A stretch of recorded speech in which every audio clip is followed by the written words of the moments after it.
Tes.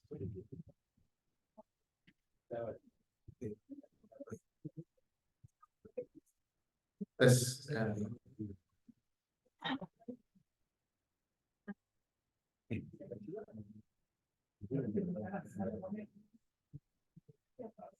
Bismillahirrahmanirrahim. Assalamualaikum warahmatullahi wabarakatuh. Alhamdulillah. Alhamdulillahillazi anzala as-sakinata fi qulubil mu'minin liyazdadu imanan ma'a imanihim. Walillahi junudus samawati wal ard wa kana Allahu aliman hakima. Assalatu wassalam ala al-mab'utsir rahmatan lil alamin asyrafal anbiya'i wal mursalin wa ala alihi wa sahbihi ajma'in, amma ba'd. Ma'asyiral muslimin wal muslimat, as-shaimin was shaimat, rahimakumullah, Bapak Ibu yang dirahmati Allah. Alhamdulillah, segala puji bagi Allah yang masih memberikan kita kesempatan untuk masuk Ramadan tahun ini. Dan kita tentu berusaha serta berdoa mudah-mudahan Ramadan ini menjadi Ramadan terbaik sepanjang hidup kita, insya Allah. Alhamdulillah, terima kasih juga kepada Sahibul Bait Pak Bagir dan Bapak Ibu semua. Saya bisa berjumpa lagi, bermuajah lagi dengan Bapak Ibu semua. Kalau saya nggak salah ingat nih yang keempat ya Bapak Ibu ya. Yang kelima, maaf saya lupa. Berarti yang kelima. Ya dulu kita pernah juga di rumahnya ibunya Pak Bagir di sana. Alhamdulillah. Salawat dan salam mari senantiasa kita sampaikan, curahkan kepada junjungan kita, kedua hasanah kita, yakni Nabi kita Muhammad Sallallahu Alaihi Wasallam. Demikian pula kepada seluruh keluarga dan sahabat beliau. Semoga kita istiqomah, terus belajar, terus mengamalkan dan mendakwahkan nilai-nilai yang beliau Sallallahu Alaihi Wasallam telah ajarkan untuk hidup kita di atas dunia ini. Bapak Ibu yang dirahmati Allah, terus terang ini karena kita santai aja kan ya, sambil berbagi sharing cerita, tapi nanti intinya kita akan masuk. Bapak Ibu, terus terang dulu saya tamat SMP masuk pesantren Bapak Ibu ya. Tes. Nah, dulu saya masuk pesantren Pak di Ponorogo, saya di Jawa Timur, Ponorogo. Orang mengenal namanya Gontor 1 gitu ya. Saya masuk pesantren. Di pesantren saya menghafal Quran, menghafal kitab-kitab gitu ya. Tapi begitu selesai pesantren, saya tidak lagi mau belajar agama. Itu ada fase di mana saya pikir agama tuh nggak ada gunanya gitu. Nggak ada perlunya belajar agama gitu. Apa hubungannya agama sama kehidupan sehari-hari gitu? Apa hubungannya agama sama intinya saya nggak mau aja, nggak mau lagi belajar agama. Jadi teman-teman saya mengambil kesempatan kuliah ke Libya, kuliah ke Mesir, kuliah ke Mekah, Madinah, saya nggak mau. Terus saya masuk Sekolah Tinggi Manajemen Transportasi, dulu di Rawasari, ya, Manajemen Transportasi Udara. Pikiran saya sederhana aja, saya bisa langsung dapat duit, kerja, dan bisa jalan-jalan. Gitu ya. Cuma gitu aja pikiran saya. Belakangan saya baru belajar, ada hal yang missing selama saya belajar agama. Gitu. Dan akhirnya saya banting setir, kira-kira begitu ya. Insya Allah saya ingin mendedikasikan waktu saya untuk mendakwahkan agama, mendakwahkan Islam. Alhamdulillah sampai sekarang ijazah saya belum saya ambil, masih di kampus, belum pernah pakai sampai sekarang karena tidak pernah sama sekali bekerja dalam bidang itu. Nah, Bapak Ibu yang dirahmati Allah, yang saya dapati dulu waktu saya setelah belajar di pesantren itu, agama cuma diajarkan berkisar antara dua saja. Dua, yakni what dan how. Ya, what dan how-nya saja. Apa dan bagaimana. Jadi, ini apa? Ini namanya sholat. Langsung diajarkan bagaimana caranya. Caranya begini, begini, begini, begini, begini. Kalau kamu tidak begini, begini, begini, berarti kamu dosa. Salah. Kalau begitu, begitu, begitu, salah. What dan how. Gitu ya. Demikian pula puasa. Ini namanya apa? Ini namanya puasa. Gimana caranya? Caranya begini, begini, begini. Kalau nanti begini batal. Kalau begitu nggak batal. Kalau begini, kalau begini, begini. What dan how-nya saja. Gitu ya. Padahal ternyata ada satu yang missing, ada satu yang hilang, hadirin yang dirahmati Allah, yang kemudian saya mengerti, maksudnya saya insya Allah dapati, yakni why-nya agama. Kenapa? Why? Kenapa? Gitu. Sholat misalkan. Tadi sholat caranya begini, misalkan gitu ya. Tapi kenapa harus sholat? Kita juga pernah membahas ya di pertemuan beberapa waktu yang lalu.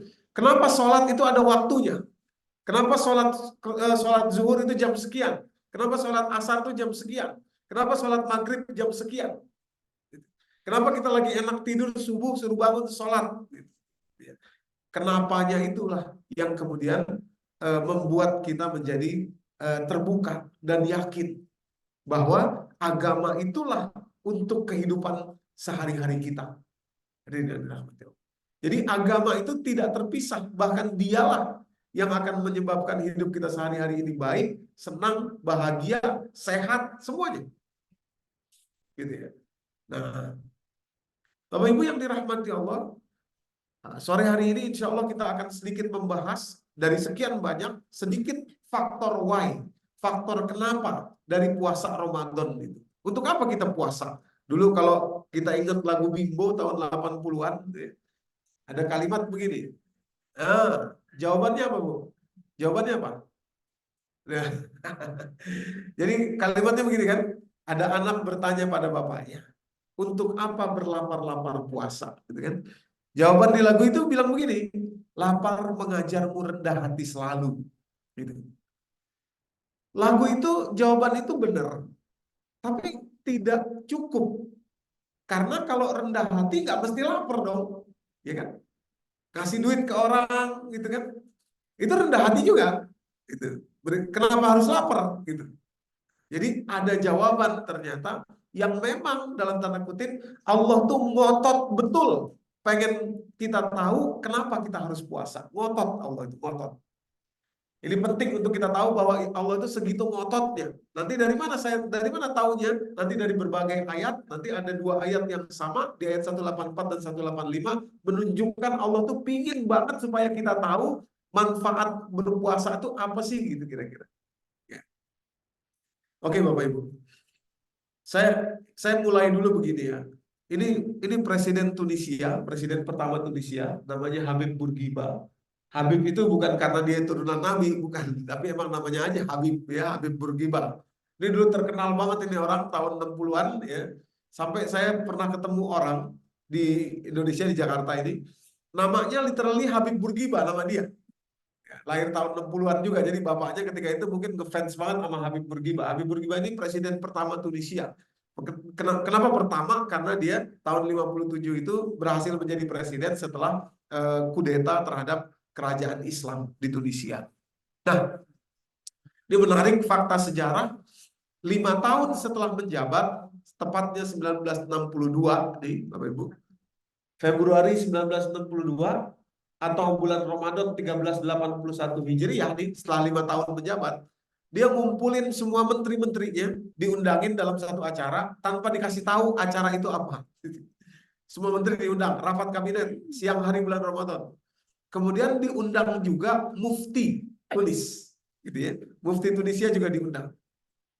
Nah, rupanya Bapak Ibu, Habib Bourguiba atau presiden mengumumkan dalam sidang kabinet itu mengumumkan dekret presiden atau kepres gitu ya, semacam keputusan presiden begitu, yang intinya adalah mengatakan bahwa puasa Ramadan tidak wajib bagi semua muslim di Tunisia. Gitu. Kenapa? Karena alasannya kita negara Tunisia pengen maju jadi negara maju. Oleh karenanya kita nggak cukup waktu untuk 1 bulan lapar, nggak bisa kerja maksimal, udah nggak usah puasa Ramadan. Gitu. Bahkan Bapak Ibu ya, bahkan selebrasi pengumuman ini, ya pengumuman ini diundangin wartawan semua dalam sidang kabinet terbuka itu, selebrasinya tiba-tiba didatengin setiap meja disediakan jus buah di siang hari bulan Ramadan. Jadi bulan Ramadan. Dan presiden minum jus buah, menunjukkan betapa dia serius dengan dekret itu. Ya, dia pengen nunjukin itu. Karena presidennya minum, menterinya minum semua, minum jus buah semua. Siang hari bulan Ramadan, bulan akhir Februari 1962. Nah, yang menarik tuh muftinya di fait accompli. Nah, setelah minum jus buah, gimana menurut mufti? Nah, kira-kira begitu ya dalam sidang kabinet itu ya. Ini terkenal sekali peristiwa ini Bapak Ibu. Mufti Tunis membacakan surat Al-Baqarah mulai dari ayat 183 sampai 185. Ditutup kemudian mufti bilang begini, Shadaqallahul azim wa qad kazzaba ra'isu Tunis. Sungguh Allah benar dengan firman-Nya dan Presiden Tunisia ini seorang pendusta, seorang pembohong. Kata dia begitu. Itu di sidang kabinet, Bapak Ibu. 4 bulan kemudian atau sekitar 5 bulan kemudian, Mufti meninggal. Orang banyak mengkaitkan meninggalnya Mufti itu dengan kejadian Februari 1962 ini ketika minum jus buah itu hadirnya. Tapi Allah alam apakah itu benar atau enggak. Berita ini, Bapak Ibu, ini terkenal banget ke seluruh dunia internasional. Sampai-sampai The New York Times, koran terbesar di Amerika ketika itu, bahkan mungkin sampai sekarang, saya juga nggak tahu, The New York Times sampai mengutus wartawan seniornya untuk terbang ke Tunisia, mewawancarai Presiden Tunis, Habib Bourguiba, mewawancarai Habib Bourguiba. Kemudian terbitlah di New York, di The New York Times, tanggal 5 Maret ya terbit. Ini kebetulan masih ada jejak digitalnya di sini ya. Jadi enaknya begini, kalau bisa ada jejak digitalnya, potongan korannya bisa kita dapetin ya. Nyarinya juga lama juga nih, Bapak Ibu yang dirahmati Allah.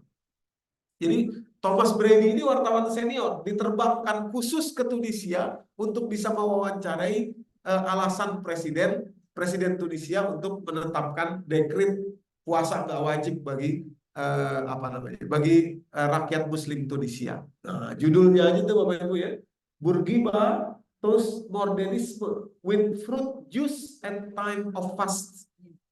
Bourguiba merayakan modernisme di negaranya dengan minum jus buah di siang hari bulan Ramadan, judulnya.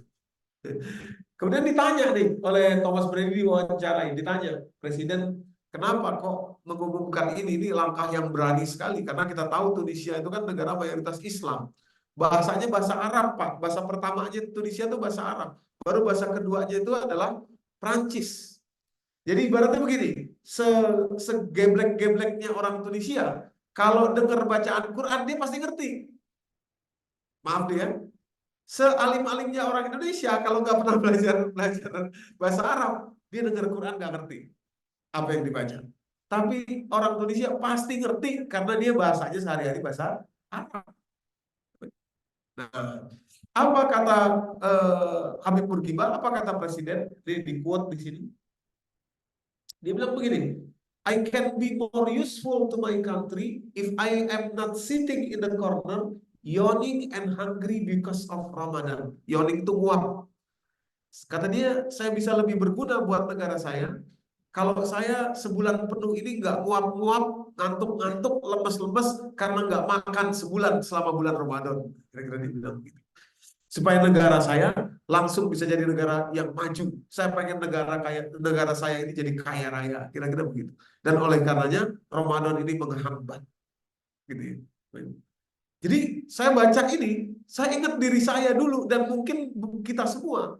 Kalau kita kan nggak punya jabatan yang setinggi itu, sehingga dampak rusaknya tuh nggak segitu banyak. Tapi persoalannya sama. Persoalannya adalah Habib Bourguiba ini nggak tahu kenapa kita harus puasa. Itu kenapa? Why-nya tuh dia nggak dapat. What-nya, how-nya pasti dia ngerti. Pasti dia ngerti. Tapi why-nya dia nggak tahu. Kenapa? Kenapa kita puasa? Sehingga salah kaprah. Sehingga puasa jadi beban. Sehingga karena beban, wah, saya mau kerja, negara saya mau kaya nih. Kalau begini ceritanya saya nggak bisa kerja dong. Akhirnya udah gak usah puasa deh, gak wajib puasa. Nah, sebelum kita buka kenapa, why-nya, ini Habib Bourguiba tuh bukan orang sembarangan juga Bapak Ibu, ya. Ini orang tuanya Habib Bourguiba nih, ini ulama, dan ini nih pakaian khas ulama nih. Gitu. Jadi nggak sembarangan orang bisa pakai baju ini di Tunisia. Ini abangnya seorang ulama muda. Bedanya nggak pakai apa namanya, nggak pakai turban, gitu ya. Beda sama di Indonesia, maaf lagi-lagi deh ya. Kalau di Indonesia orang pakai peci dikit, ya bisa dipanggil ustadz, bisa dipanggil kiai, gitu kan. Ya. Tapi kalau di sana nggak bisa, harus punya sanadnya dari mana? Anda belajar di mana? Gurunya siapa? Hafal Quran enggak? Hafal berapa kitab kutubus sittah? Hafal berapa ini dan lain sebagainya, gitu ya. Nah, jadi nggak sembarangan gitu bisa jadi ulama. Nah ini dia nih Habib Bourguiba nih. Anak ke-8 dari 8 bersaudara, anak bontot ini dia. Jadi anak ulama, Pak. Anak ulama besar. Gitu.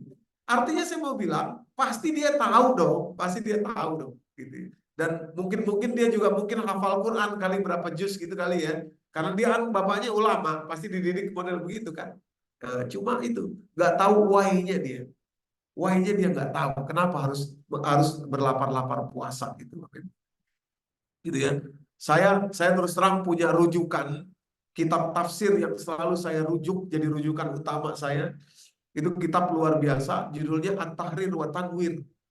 At-Tahrir wa Tanwir itu ditulis oleh seorang ulama dari Tunisia, namanya Imam Ibnu Asyur rahimahullah. Wah, kitabnya luar biasa, luar biasa. Jadi membedah kosakata, membedah i'rabul Quran, membedah tafsir itu enak sekali, gitu ya, luar biasa. Dan itu menjadi rujukan juga berbagai pesantren besar di Indonesia, termasuk di Gontor. Yang dirahmati Allah. Jadi Tunisia itu bukan negara sembarangan, gitu saya mau bilang begitu. Nah, tapi terjadi hal yang seperti ini karena tidak dijelaskan why, kenapa, why. Nah, Bapak Ibu yang dirahmati Allah, sebentar ya kita melenceng dulu dari tema, tapi sayang kalau tidak saya jelaskan. Sampai hari ini, Pak, saya mau jelaskan yang melenceng ini sebentar. Sampai hari ini, sampai kita bicara detik ini, kalau Bapak Ibu cek pendapatan per kapita rakyat Tunisia, itu masih di bawah Indonesia. Jadi saya mau bilang, setelah sekian puluh tahun, Presiden Habib Bourguiba menerapkan keputusan presiden yang mengangkangi Al-Quran demi cita-citanya jadi negara kaya, sampai hari ini mereka masih jadi negara miskin. Bahkan kalau kita ingat sejarah, tanggal 17 Desember 2010 ada seorang pedagang buah di Tunisia namanya Muhammad Bouazizi protes atas kemiskinan di Tunisia, protes atas korupsi, ketidakadilan, kesewenang-wenangan. Dia protes dengan cara membakar dirinya di depan gedung parlemen. 17 Desember 2010. Ya, 17 Desember 2010. Beberapa pekan kemudian, menjelang Januari, Muhammad Bouazizi meninggal. Meninggalnya Muhammad Bouazizi itulah yang kemudian men-trigger apa yang kemudian kita kenal dalam sejarah sebagai The Arab Spring. Gitu ya. Arab Spring. 5 Januari 2011. Ini demonstrasi pertama di Tunisia. Bouazizi. Atas kematian Muhammad Bouazizi itu. Gitu. Nah, menariknya begini, Pak. Ini pelajaran penting menurut saya. Allah tampilkan dalam sejarah kita, dalam sejarah dunia. Arab Spring terjadi, hampir seluruh negara Arab itu bereaksi. Juga terjadi demonstrasi, memprotes kemiskinan, kecuali beberapa negara. Termasuk di antara yang sedikit tidak demonstrasi itu adalah tetangga Tunisia, walaupun tidak tetangga langsung, agak jauhan dikit, namanya Qatar. Qatar. Qatar tenang, biasa enggak. Kenapa? Karena semua orang kaya di situ. Gitu ya. Nah, menariknya, ini fakta sejarah. Menariknya, tahun 60-an ketika Presiden Tunisia mengumumkan akan mengangkangi Al-Quran demi kaya raya, ketika itu Qatar juga negara miskin. Sama seperti Tunisia. Bahkan dulu tahun 60-an ke bawah itu kalau ada warga Qatar yang umroh atau haji, Pak ya, itu orang Arab Saudi itu bikin begini hidungnya, tutup hidung. Kenapa? Karena kata mereka bau amis. Kenapa bau amis? Karena Qatar itu negara nelayan, profesi utamanya cari ikan. Jadi kalau ada orang Qatar haji umroh, beberapa orang Arab Saudi itu begini, tutup hidung, ngeledek gitu ya. Sambil bercanda-bercanda tapi ngeledek. Itu terkenal sekali. Nah, saat itu hampir bersamaan, kalau saya nggak salah 67, Qatar justru menetapkan Al-Quran sebagai hukum positifnya kepada orang yang atau kepada warga negara yang Islam. Jadi kepada warga negara Qatar yang Muslim wajib menegakkan Al-Quran. Dari nikahnya, dari warisnya, dari talaknya, dari puasanya, dari sholatnya. Kalau orang Islam wajib Al-Quran. Yang nggak Islam nggak wajib tentu saja di Qatar. Saat dia menetapkan Al-Quran sebagai hukum positif, Bapak Ibu, dia masih negara miskin. Hampir bersamaan waktunya dengan Tunisia.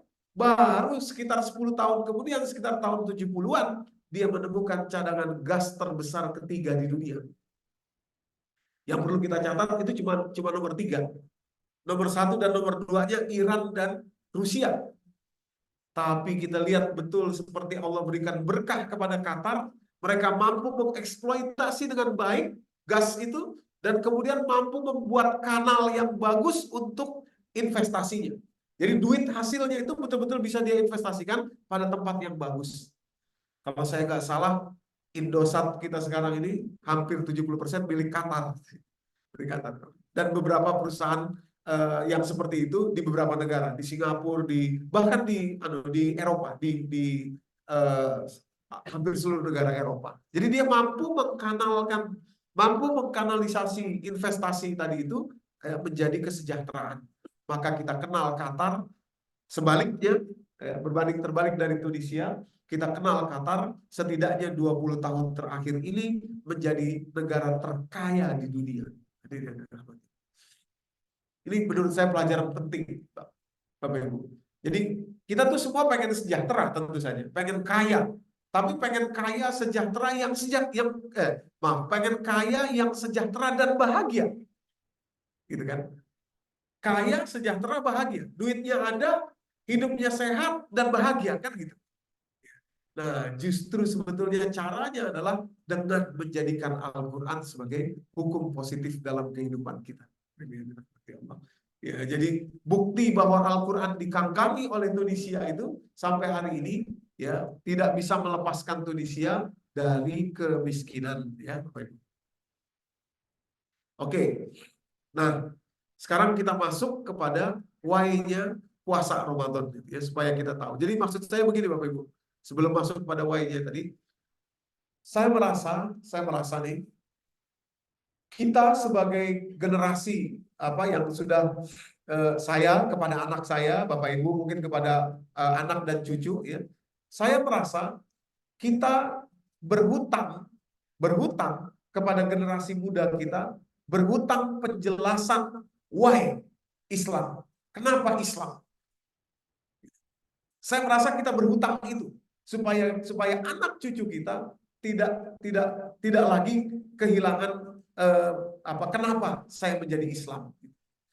Saya dulu terus terang kalau ditanya orang dulu mungkin 20 tahun dulu, Doni, kamu kenapa jadi orang Islam? Misalkan begitu ya. Terus terang saya akan mungkin jawabnya begini, ya karena orang tua saya Islam, makanya saya Islam. Gitu. Itu frankly speakingnya begitu. Gitu. Tapi kalau sekarang, kalau ada orang tanya, kamu kenapa jadi orang Islam, Doni? Jawaban saya sudah jelas. Jawaban pertama saya adalah karena cuma di Islam ada puasa Ramadan. Nah, kan pasti dikejar dong. Apa hebatnya puasa Ramadan? Kan pasti gitu. Ya. Nah, inilah why yang ingin kita sharing pada kesempatan sore hari ini, insya Allah. Oke. Jadi begini, saya pelan-pelan ya. Kita punya waktu sampai sekarang jam 5 kurang ya, jam 5 seperempat. Mungkin setengah 6 kita selesai ya kira-kira ya. Setengah 6. Nanti biar tanya jawab. Jadi begini Bapak Ibu yang dirahmati Allah.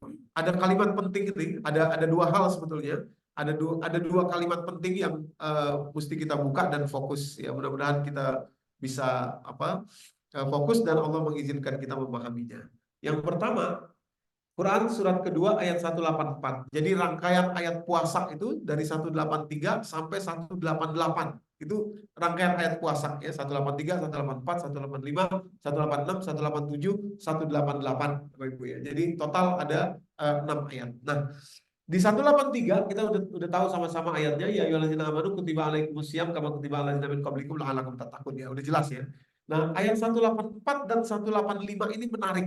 Ini tadi yang di awal saya katakan Allah tuh ngotot betul kepingin ngasih tahu kepada kita bahwa puasa itu adalah hadiah besar. Ramadan itu hadiah besar. Ya. Dari mana taunya Allah segitu ngototnya, Bapak Ibu? Dari kalimat ini, Pak. Mohon perhatian kalimatnya di 184 ada kalimat begini. Setelah ayyam ma'dudat itu kan hari-hari yang tertentu ya. Ada kalimat faman kana minkum maridhan aw ala safarin fa'iddatun min ayamin ukhra. Di kalimat ini sama, hampir sama dengan 185. Sebentar, kita ke 185. Hampir sama dengan 185. Kalau tadi faman kana minkum maridhan aw ala safarin fa'iddatun min ayamin ukhra. Di 185 ada kalimat waman kana maridhan aw ala safarin fa'iddatun min ayamin ukhra. Jadi terulang 2 kali kalimat itu menunjukkan yang menulis ini pengen benar-benar kita fokus tahu reason, alasan dibalik kenapa kalimat itu berulang 2 kali. Gitu. Itu yang saya katakan Allah itu sebetulnya ngotot banget pengen kita tahu bahwa Ramadan itu hadiah besar, bukan beban tapi hadiah besar ya. Nanti kita balik pelan-pelan di situ. Nah, ini. Nah, oke, pelan-pelan kita masuk Bapak Ibu. Jadi kalimatnya saya ulangi sedikit, faman kana minkum maridhan aw ala safarin fa'iddatun min ayamin ukhra. Barang siapa yang sakit di antara kalian atau dalam perjalanan, maka dia mengulangi di hari yang lain. Ya. Maaf ya, Bapak Ibu, selama ini saya setidaknya mendapatkan ayat ini itu keluar dari konteksnya. Kayak kalimat ini dari penggal sini sampai penggal sini kayak copot dari konteks ayatnya. Sehingga pemahamannya begini, oh boleh kok nggak puasa kalau lagi perjalanan, gitu. Boleh kok nggak puasa kalau lagi sakit, gitu ya. Padahal maksudnya bukan begitu. Maksudnya bukan itu yang dituju. Walaupun boleh secara fikih, tapi maksud konteks ayatnya kalau dilanjutkan kalimatnya, wa 'alal ladzina yutiquna fidyatun ta'amu miskin, kalau ya, kesulitan itu menetap dalam dirinya maka dia boleh membayar fidyah bagi orang miskin. Ini kan selama ini kita lihat boleh kok bayar fidyah aja saya. Gitu. Kalau lagi dalam perjalanan boleh kok nggak puasa. Ada ayatnya betul, tapi lanjutkan kalimatnya.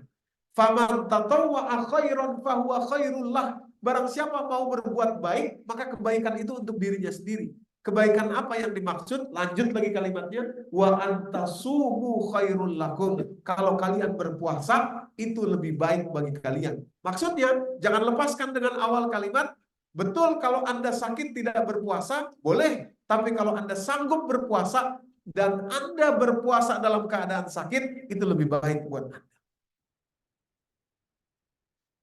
Betul Anda bepergian boleh tidak puasa. Betul. Tapi lanjutkan kalimatnya. Kalau Anda puasa, bepergian dan sanggup puasa, maka itu lebih baik buat diri Anda. Wa antasumu khairul lakum. Baik. Ada tisu kan ya? Bisa pinjam tisu. Maaf agak pilek nih. Makasih Bapak Giri. Oh.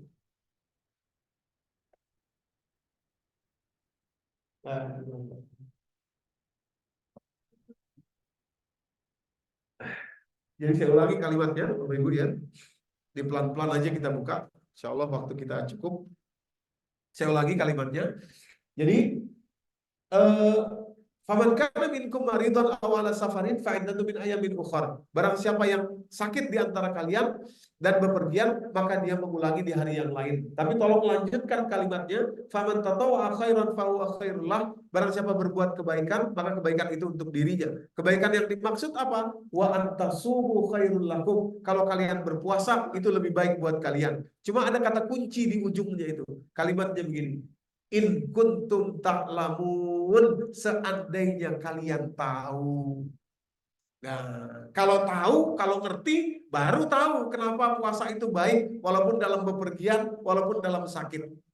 Kalau nggak tahu, ya nggak tahu. Kenapa? Lebih baik. Gitu. Nggak ngerti. Gitu ya. Nah, itu nanti ini 184. Nanti 185 kita bahas ya. 184 dulu. Kenapa kok Allah mengatakan kalau Anda bepergian, boleh Anda nggak puasa. Tapi kalau Anda puasa, bepergian sambil puasa, kalau Anda sanggup, itu lebih baik. Demikian pula kalau Anda sakit dan sanggup puasa, tentu saja ada sakit yang tidak sanggup puasa. Misalkan gagal liver ya, cuci darah. Liver itu ada 5 tahap, Bapak Ibu ya, ada 5 tahap liver itu.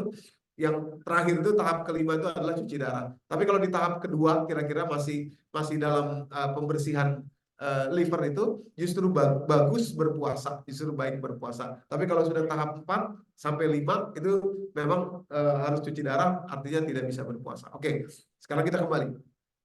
Jadi seandainya kalian tahu, kalian akan mengerti bahwa sakit berpuasa lebih baik, bepergian puasa lebih baik, gitu ya. Bekerja puasa lebih baik, gitu ya. Kenapa demikian? Nah, pelan-pelan kita buka. Pertama, Bapak Ibu yang dirahmati Allah, saya yakin mungkin Bapak Ibu pernah dengar ini juga, tapi nanti kita akan masuk lebih dalam. Tahun 2016, Dr. Yoshinori Ohsumi, dia orang Jepang, dapat hadiah Nobel atas penelitiannya di bidang kedokteran atau di bidang fisiologis ya. Apa yang dia teliti? Dia meneliti tentang puasa. Ya. Jadi orang yang puasa, Bapak Ibu yang dirahmati Allah, di hari manapun dia, di bulan manapun, di hari manapun, kalau seseorang berpuasa, apa yang terjadi? Saya bacain ya. During starvation, saat dibuat lapar, sel dalam tubuh kita breakdown protein dan non-essential komponen. Ketika sel kita dibuat lapar, Bapak Ibu yang dirahmati Allah, maka dia akan membreakdown protein dan komponen yang sudah tidak lagi esensial, sudah tidak dibutuhkan lagi oleh dirinya. Kalau dibuat lapar terus, maka protein yang masih sehat tadi akan memakan yang non-esensial ini. Karena dia kelaparan, sel ini kelaparan, dia akan memakan. Ya, maka namanya di sini ya, self-eating cell. Sel memakan dirinya sendiri dengan cara dilepaskan dulu, kemudian dimakan. Istilahnya autophagy. Autophagy. Nah, jadi tadi kalimat Allah, kalau kamu sakit, boleh kamu nggak puasa di bulan ini, nanti puasa di bulan lain. Tapi kalau kamu sanggup puasa, puasa lebih baik buat kamu. Kenapa? Bukankah orang yang sakit itu butuh regenerasi sel? Gitu. Jadi kalau sanggup puasa, sakit dan puasa itu lebih baik. Kenapa? Karena regenerasi sel. Tentu saja dengan catatan ya, ada sakit yang memang tidak bisa puasa. Tentu saja. Gitu. Kalau kamu bepergian dan kamu sanggup puasa, itu lebih baik buat kamu. Kenapa? Karena terjadi regenerasi sel. Kalau kamu nggak puasa, nggak terjadi regenerasi sel itu. Ya? Sama, puasa di hari manapun sama. Yang penting puasa. Puasa. Gitu ya. Breakdown, sel membreakdown dirinya sendiri dan kemudian memakan dirinya itu dan menjadi apa yang dikenal dengan istilah autophagy, Bapak Ibu yang dirahmati Allah. Gitu ya. Maka tadi kalimatnya, kalau kamu bepergian, capek, puasa itu lebih baik daripada kamu tidak berpuasa. Nah, Bapak Ibu yang dirahmati Allah, Dr. Yoshinori Ohsumi tes harus didiriin. Dr. Yoshinori Ohsumi itu, Bapak Ibu yang dirahmati Allah, dapat hadiah Nobel meneliti tentang puasa self eating cell ya, sel yang memakan dirinya sendiri. Kalau Nabi kita Muhammad SAW 14 abad yang lalu lewat hadis beliau itu sudah menjelaskan sesuatu yang bahkan lebih advance lagi, lebih mendalam lagi. Jadi harusnya Rasulullah itu dapat hadiah Nobel berkali-kali. Nah, mana kalimatnya? Ini beliau bersabda, Bapak Ibu, dalam satu hadis. Di berbagai kitab kalimatnya beda-beda ya, tapi poinnya sama. Ruba shaimin, atau di kalimat yang di redaksi yang lain, kam min shaimin laisa lahu min siyamihi illal ju' wal atos. Berapa banyak orang puasa tapi nggak dapat apa-apa dari puasanya kecuali hanya rasa lapar dan rasa haus saja. Kenapa dia tidak dapat apa-apa? Bukan nggak dapat balasan, karena balasan itu dari Allah. Di hadis qudsi, satu hadis qudsi, Allah Subhanahu wa taala berfirman, puasa itu untuk aku, kata Allah. Wa ana ajzibihi, dan saya yang akan memberikan balasannya. Nah, jadi yang dimaksud Rasulullah ada orang puasa tapi nggak dapat apa-apa kecuali lapar dan haus saja, kemungkinan besar adalah orang yang puasa tapi nggak dapat autophagy. Kenapa nggak dapat autophagy, Bapak Ibu yang dirahmati Allah? Ya, tes. Kenapa nggak dapat autophagy? Rupanya, ya Bapak Ibu, autophagy itu akan gagal terjadi ketika seseorang puasa dalam kondisi stres. Stres. Stress response system di dalam tubuh kita itu ya, akan membuat autophagy itu gagal terjadi. Kenapa demikian? Karena stres itu Bapak Ibu men-trigger 3 hormon di dalam tubuh, di 3 kelenjar maksud saya di dalam tubuh kita. Nama kelenjarnya adalah hipotalamus, pituitari dan adrenal. Jadi ya, kelenjar hipotalamus, pituitari dan adrenal. Stress response system di dalam tubuh kita. Nah, stress response system ini 3 kelenjar tadi bekerja secara simultan menghasilkan satu hormon namanya kortisol, ya, atau hormon stres. Nah, ketika kortisol terjadi atau tersekresi istilahnya dalam tubuh kita, kortisolnya, maka kortisol itu akan segera memulai satu sistem di dalam tubuh namanya glukokortikoid. Glukokortikoid. Apa itu glukokortikoid? Secara sederhana saja, semua protein yang ada itu dibuat menjadi glukosa. Artinya, glukosa itu adalah makanan untuk sel. Jadi ketika orang lapar, haus, dia nggak makan, nggak minum, tapi dia stres. Berarti dia sedang memberikan makan kepada selnya lewat glukosa yang dihasilkan dari kortisol tadi. Artinya, perut dia lapar, tapi selnya nggak lapar. Selnya kenyang. Padahal lapar tadi sebetulnya rencananya ingin men-trigger sel supaya juga lapar dan akhirnya memisahkan protein dan non-esensial komponen dan kemudian memakannya sendiri. Nah, karena dia diasupi glukosa, maka dia kenyang terus, maka dia tidak merasa lapar. Nah, jadi orang stres itu autophagy-nya berhenti. Kamin so'imin laisa lahu min siyamihi illal ju' wal atos. Berapa banyak orang dalam puasanya dia nggak makan, nggak minum, tapi karena dia stres, autophagy-nya nggak jalan, nggak dapat hadiah autophagy dia. Cuma lapar dan haus saja. Nah, maka itu Bapak Ibu yang dirahmati Allah, kembali ke ayatnya tadi, kalau kita dalam perjalanan, kita capek, kita susah, kemudian kita puasa, itu autophagy-nya lebih cepat terjadi. Kenapa? Karena kita lebih lapar, syaratnya tidak stres. Syaratnya nggak stres. Gitu. Tentu ambang stres itu kan subjektif, sangat subjektif, tergantung diri kita sendiri. Ambang stres itu, apa yang dimaksud stres? Ada orang yang dikit-dikit stres, dikit-dikit marah, dikit-dikit sedih, dikit-dikit kecewa, dikit-dikit khawatir. Ya. Sehingga stresnya tadi itu membuat autophagy-nya tidak terjadi. Hadirin yang dirahmati Allah, Bapak Ibu sekalian. Oke? Ya. Nah, ini yang pertama. Ini hadiah yang pertama ketika seseorang puasa. Ini saya ingin menjelaskan dari ayat per ayat ya. Ayat 184, puasa di hari manapun, di bulan manapun akan punya hadiah autophagy atau self-eating cell. Syaratnya adalah puasa tanpa stres. Jadi relax aja. Puasa dan relax gitu ya. Oke. Nah, sekarang ayat 185. Kalau tadi hadiah puasa. Kalau puasa terus terang maaf ya, di agama lain pun ada. Jadi orang kalau bilang begini, agama saya juga punya puasa gitu ya. Nah, yang nggak ada itu adalah Ramadan, Bapak Ibu.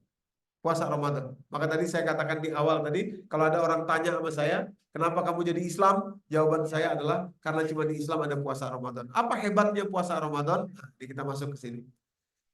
Kalimatnya ayat 185. Ya, tadi 184 puasa. Puasa di hari manapun oke. Mau bulan Sya'ban, mau bulan Syawal, mau bulan Rajab Anda puasa. Selama puasanya tidak stres, dapat hadiah autophagy. Tapi kalau puasa Ramadan ini beda. Ini grand prize. Nah, ini hadiah utamanya, hadiah besarnya. Bapak Ibu yang dirahmati Allah. Kalau tadi itu hadiah kecil, autophagy itu ada hadiah kecil. Hadiah utamanya ada di bulan Ramadan. Kalimatnya begini. Saya ingin ajak dulu kita untuk merenungi satu kalimat dia yang penting di sini. Syahrul Ramadan allazi unzila fihil Quran. Bulan Ramadan bulan diturunkan Quran. Ini penting. Bulan Ramadan bulan diturunkan Quran, gitu ya. Terus ada kalimat setelah menjelaskan tentang Quran itu hudalina sobaidati minal huda wal furqan, ada kalimat begini. Faman syahida minkumus syahra falyasum. Maka kalau Anda berjumpa dengan bulan ini, wajib bagi Anda berpuasa. Bulan apa? Bulan Quran. Ini bulan Quran. Kalau kamu jumpa bulan ini kamu puasa ya, gitu ya. Kan agak bingung kita. Ini bulan Quran. Tapi kok suruh puasa ya? Kalau misalnya ini bulan Quran. Kalau kamu jumpa bulan ini, wajib kamu baca Quran ya. Kita ngerti. Oh iyalah, bulan Quran. Saya suruh wajib baca Quran. Ngerti kita. Tapi kenapa bulan Quran yang diwajibkan justru puasa? Gitu. Ini luar biasa. Dahsyat. Ya, dahsyat. Maka itu begini ya Bapak Ibu ya. Sebentar, saya lompat-lompat nih saking banyaknya yang mau saya sampaikan. Tapi mudah-mudahan bisa ditangkap ya. Ini saya skip dulu ya. Tadi kenapa bulan Ramadan diwajibkan puasa? Nanti kita kembali ke situ. Ada satu hal yang saya pikir harus segera saya sampaikan. Yakni mungkin jarang dibahas bahwa tujuan Ramadan itu bukan takwa. Bukan takwa. Takwa itu cuma batu loncatan menuju satu yang lebih tinggi lagi, yakni syukur. La'allakum tashkurun. Kalau tadi puasa, takwa. Puasa bisa di hari mana saja, termasuk di bulan Ramadan. Itu adalah modal untuk naik tingkat. Tingkat berikutnya apa? Syukur. La'allakum tashkurun. Kalimatnya syahrul Ramadan, allazi unzila fihil Qur'an hudan linnasi wa bayyinatin minal huda wal furqan, faman syahida minkum asyhara falyasum man kana maridan aw ala safarin fa iddatun min ayyamin ukhra. Biar cepat maksudnya. Yuridullahu bikumul yusra wa la yuridu bikumul usra wa litukmilul iddah wa litukabbirullaha ala ma hadakum wa la'allakum tashkurun, supaya kalian mensyukurinya. Itu. Terus terang saya dulu puluhan tahun puasa, saya bingung apa yang disyukuri apa ya. Kadang-kadang saya begini, ini saya lompat dulu, nanti kita kembali ke situ ya. Kadang-kadang begini, la'allakum tashkurun, apa yang disyukuri ya? Bulan puasa itu bulan Ramadan. Oh iya, kalau bulan Ramadan orang pada guyup, pada kumpul, pada ini, pada enak semua, semangat kita, pada orang pada sholat semua. Kalau di Indonesia, iya Pak, begitu. Kalau di Arab Saudi, Anda ke puasa, iya benar. Coba Anda puasa di Amerika, coba Anda puasa di Eropa, coba Anda puasa di Australia. Nggak ada itu semua. Apakah berarti orang yang puasa di Amerika tidak bisa mensyukurinya? Kan gitu. Berarti kan bukan itu. Ya, di negara kita ini barokah kita. Kalau bulan Ramadan, barokahnya tuh luar biasa Bapak Ibu. Antara lain ini nih, apa namanya itu, infak masjid itu naik sampai 5 kali lipat, Pak. Barokah. Tapi coba Anda puasa di Amerika, nggak ada. Dan puasa di Eropa, nggak ada Bapak Ibu. Makanan, kuliner, segala macam ada. Kalau di Amerika nggak ada, dia nggak ada. Kecuali di komunitasnya, kalau ketemu itu juga orangnya sedikit dan lain sebagainya. Jadi bukan itu yang dimaksud syukur di dalam bulan Ramadan itu, Bapak Ibu. Apa yang dimaksud? Tadi autophagy sudah kita syukuri ya. Nah, sekarang ada lagi satu. Ini berkaitan dengan kenapa bulan Ramadan, bulan Quran justru diperintah puasa. Ya. Bapak Ibu, ketika seseorang berpuasa, itu di dalam pencernaannya ya, diproduksi hormon namanya grelin. Grelin ini Bapak Ibu. Ya. Hormon grelin. Ini ada dua tunjuk panah ya. Tes tes tes tes tes. Nah, ada dua panah tunjuk yang ke bawah ini kalau kita kenyang. Kalau kenyang. Kalau perut kita berisi kenyang ya, ini prosesnya ke sini. Nanti ujungnya ada hormon namanya leptin. Leptin itu disampaikan ke otak, tapi fungsi hormon leptin itu sederhana banget, cuma mengatakan kepada tubuh kita bahwa kita sudah kenyang, saya nggak mau makan lagi. Itu hormonnya namanya leptin. Tapi ketika orang lapar, sebaliknya namanya grelin. Ini grelin fungsinya luar biasa, gitu ya. Padahal sama-sama dari pencernaan nih. Satu kalau pencernaan kosong, satu kalau pencernaan berisi, gitu ya, kenyang. Nah ini tahapannya kalau seorang berisi pencernaannya.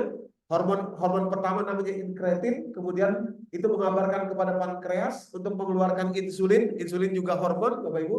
Nanti dipakai oleh liver kita, kemudian disampaikan juga ke otak, dan glukosanya disimpan menjadi lemak dalam otot di dalam tubuh kita. Kemudian baru terproduksi hormon namanya leptin untuk mengatakan kepada otak bahwa kita sudah cukup makan, kenyang. Cuma begitu doang sirkulasinya, gitu ya. Tapi kalau orang lapar, Bapak Ibu, hormon grelin ini luar biasa. Ya. Apa saja yang dia lakukan hormon grelin itu, Bapak Ibu ya? Sebentar, saya geser dulu. Nah, ini majalah New Scientist yang menurut saya luar biasa. Saya ikutin banget majalah ini, Bapak Ibu. Jadi hungry stomach tadi, perut yang lapar itu menghasilkan hormon, ya, hormon lapar namanya grelin tadi. Apa yang terjadi dengan hormon grelin itu akan menumbuhkan sel-sel otak yang baru di dalam otak kita. Kalau seseorang lapar, gitu ya. Maka itu di negara Barat, di Amerika dan Eropa sekarang, Bapak Ibu, hormon grelin itu menjadi terapi bagi orang yang terkena penyakit Alzheimer dan stroke. Ya. Jadi dibuat puasa, dibuat lapar, ya, supaya kemudian grelin muncul dan menambah sinaptik otak baru. Baru kemudian dari situ diterapi lagi dengan lebih lanjut, Bapak Ibu. Nah, ini nggak akan ada hormon grelin itu kecuali kita dalam kondisi lapar. Lapar. Ini ada satu tulisan menarik dari seorang dokter namanya Anandya Mandal, nih orang India tapi jadi kepala rumah sakit dan juga menjadi lead editor dari News Medical Life Science ini, Bapak Ibu yang dirahmati Allah. Dia bilang begini ya tentang grelin ini ya, tentang grelin. Nah, dia bilang begini, grelin is important for a process called neurotrophy. Jadi grelin itu adalah hormon terpenting untuk proses namanya neurotropi. Apa itu neurotropi? Sel otak baru dan menghubungkan sel otak yang tadi baru itu. Namanya sinaptik neuron. Sel itu kalau di otak namanya neuron dan neuron ketemu itu namanya sinaptik, terjadi terjadi hubungan, namanya sinaptik neuron. Jadi neurotropi, which refer to the brain's ability to adapt new environment and learn new process, yaitu kemampuan otak untuk belajar sesuatu yang baru, mengadaptasi sesuatu yang baru. Ya. Studies suggest, studi atau riset menunjukkan bahwa grelin itu bisa memasuki bagian bagian hipokampus otak kita yang ada di dalam otak kita langsung dari darah, Bapak Ibu yang dirahmati Allah. Jadi lebih cepat kerjanya dari hormon manapun, gitu ya. Masuk ke hipokampus. Hipokampus itu apa? Hipokampus itu adalah bagian otak yang terkait dengan belajar dan memori. Memori. Gitu. Jadi maaf nih, kalau kita pengen gak gampang pikun, banyak-banyak puasa. Banyak-banyak lapar. Banyak-banyak belajar. Ya. Jadi kalimat si dokter Anandya ini, learning is most effective, ya. Belajar paling efektif adalah when the stomach is empty, ketika perut kosong, Bapak Ibu yang dirahmati Allah. Which is when ghrelin level are higher, yaitu ketika level hormon ghrelin ini paling tinggi, yakni saat kita lapar, Bapak Ibu. Nah, di sini kita ngerti bagaimana Allah mengatakan kepada kita bentuk kasih sayangnya. Ini bulan Al-Quran, Ramadan itu bulan Quran, diturunkan Al-Quran kepada kalian, yang harus kalian lakukan adalah puasa. Kenapa? Supaya hormon grelinnya naik, supaya tumbuh sinaptik otak baru, kemudian kita beradaptasi dengan Al-Quran, masukin Al-Quran ke dalam diri kita, nempel, nancep di brain cell kita yang baru. Hadirin dan hadirat. Itu konsepnya. Itu konsepnya. Maka ini bulan Quran diwajibkan puasa. Nah, maka itu maaf ya, keliru kita kalau kita puasa aja tapi nggak masuk ke Quran. Keliru. Keliru. Kenapa? Karena sebetulnya badan kita disiapkan Allah untuk masukin Quran. Untuk masukin Quran. Seperti tanah yang udah dibajak dulu, ya, dibajak, dibongkar supaya dia kembali subur lagi, dibersihin, baru masuk benihnya. Kalau udah dibersihin, dibajak, tapi benihnya nggak masuk, rugi. Rugi. Maka saya sering katakan begini Pak, maaf ya Bapak Ibu, untuk supaya analoginya nempel nih di kita nih, bulan Ramadan bulan Quran. Di bulan Quran kita suruh puasa. Jadi puasa kita adalah akibat dari turunnya Quran. Itu jangan lupa. Sekali lagi saya ulangi, puasa Ramadan itu akibat dari Quran. Akibat dari Quran, puasa Ramadan. Jadi umpama begini Bu, ada orang ke Mekah nih, ya, spend duit, spend waktu ke Mekah dia. Sampai di Mekah, dia bilang begini, Ustadz, saya mah nggak mau sholat ke Masjidil Haram. Kenapa? Saya mau di hotel aja. Kenapa? Hotel ini kan di tanah haram juga. Hotel ini, tanah haram ini kan penuh keberkahan juga. Saya sholat di sini aja, saya nggak mau sholat ke Masjidil Haram. Nah, ini orang persis seperti orang masuk Ramadan, tapi tidak kembali ke Quran. Kenapa? Karena keberkahan Ramadan itu hanya akibat dari sebab yakni turunnya Quran. Mekah jadi barokah, tanah Mekah itu jadi haram, jadi barokah. Tempat didirikannya hotel-hotel itu betul itu tanah barokah, tanah yang haram. Tapi itu hanya akibat saja dari sebabnya. Apa sebabnya? Sebabnya adalah Ka'bah. Sebabnya Ka'bah. Coba kalau Ka'bah dipindah ke Jakarta. Nggak ada orang datang umroh ke Mekah. Ngapain umroh ke Mekah? Orang Ka'bahnya udah pindah ke sini. Ya kan? Penyebab keberkahannya udah dipindah kemari, pasti orang akan datang umroh ke sini. Ibu yang dirahmati Allah. Nah, jadi sama seperti itu, orang kalau masuk Ramadan cuma puasa doang, cuma menyiapkan tanahnya doang, tapi isinya nggak dimasukin dengan Al-Quran, rugi. Seperti orang datang ke Mekah, tapi nggak nyampe Ka'bah. Rugi. Kenapa? Karena justru itu sebetulnya adalah persiapan untuk kita masukin Al-Quran. Bayangin Bapak Ibu ya, kita lagi lapar, grelin kita naik, sinaptik neuron kita yang baru muncul. Kemudian kita baca misalkan kisah Zakaria, kita baca bagaimana perjuangan Nabi Ayub, kita baca bagaimana kesalahan yang dilakukan Nabi Yunus, kemudian beliau sadar dan bertobat. Kita baca kemudian bagaimana perjuangan Nabi Musa, kita baca perjuangan Nabi Yusuf, hidupnya yang seperti roller coaster itu, dan lain sebagainya, nancep di kepala kita. Keluar dari Ramadan, kita punya referensi baru. Kita punya karakter yang baru, kita punya acuan yang baru. Karena nempel di sinaptik neuron kita yang baru, yang muncul karena grelin dan itu.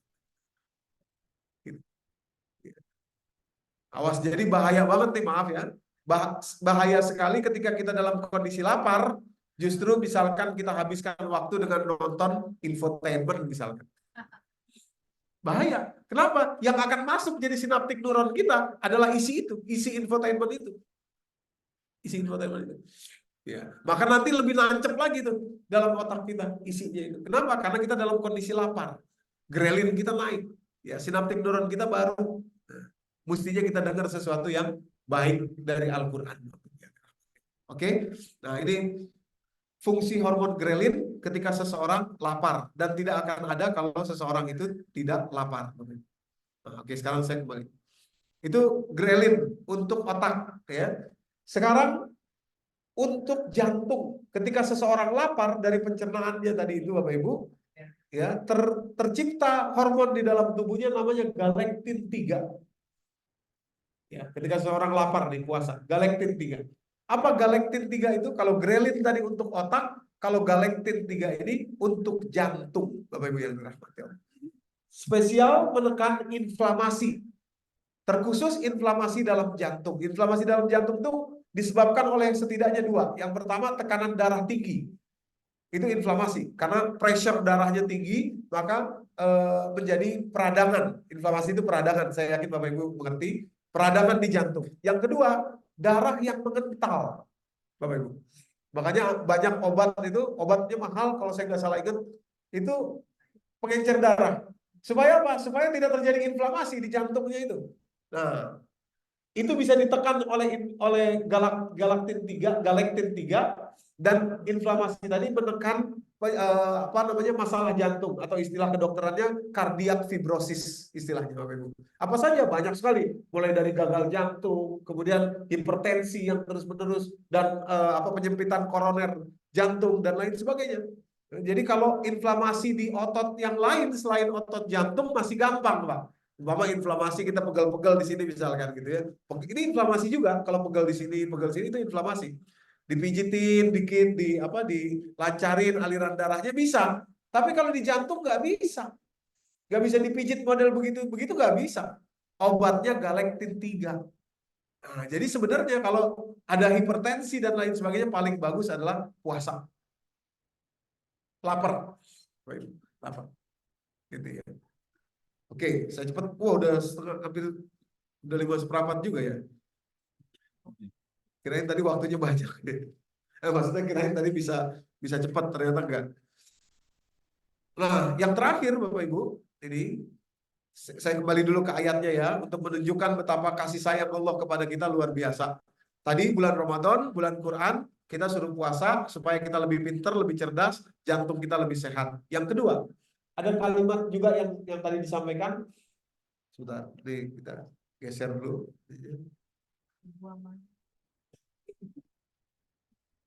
Ya, kalimat begini, faman syahida minkum syahra falyasumhu. Ya, hu ini penting Bapak Ibu, nih. Huruf hu ini penting karena ini adalah dhamir atau kata ganti dalam bahasa Arab terhadap bulan. Jadi kalimatnya begini, barang siapa berjumpa dengan bulan ini wajib berpuasa dalam bulan itu, dalam bulan itu. Falyasumhu, ada hu-nya itu ya. Nah, dari situlah kita bisa memahami bulan itu definisinya 2. Satu bulan itu apa sih? Ada 2 definisinya. Yang pertama, jumlah harinya. Katakan 30 hari. Maka itu kalau orang nggak puasa di bulan Ramadan, dia harus membayar sampai genap hari yang 1 bulan itu di hari yang lain. Misalkan 30 hari, nggak puasa 7 hari, berarti puasa nanti di hari yang lain 7 hari supaya genap jadi 30 hari.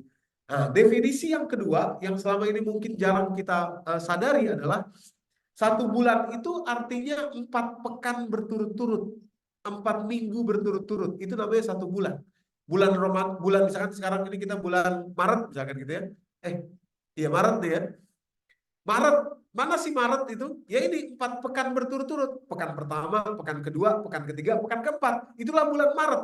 Setelah pekan kelima, bukan bulan Maret lagi, itu masuk bulan April. Demikian pula Ramadan, 1 bulan itu apa? 1 bulan itu 4 pekan berturut-turut, Bapak Ibu.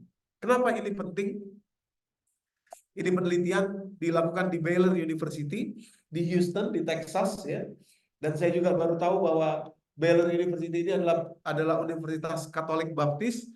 Waktu saya ceramah di Karawaci, ada seorang jamaah bilang, Ustadz, saya dulu kuliah S2 di Houston. Saya tahu betul Baylor University ini. Dia adalah Universitas Katolik Baptis. Artinya apa? Penelitian ini penelitian yang sangat objektif. Bukan dilakukan oleh orang Islam gitu loh ya. Bukan dilakukan untuk mempromot Islam, bukan. Apa yang dilakukan penelitian di sini? 14 orang diteliti, diambil sampel darahnya Bapak Ibu yang dirahmati Allah sebelum puasa dan setelah puasa. Kemudian dibedakan sampel darahnya itu. Judul penelitiannya Intermittent Fasting from Dawn to Sunset. Intermittent fasting itu bukan hanya seperti yang sekarang lagi tenar. Sekarang kan lagi tenar nih IF gitu ya, intermittent fasting gitu ya.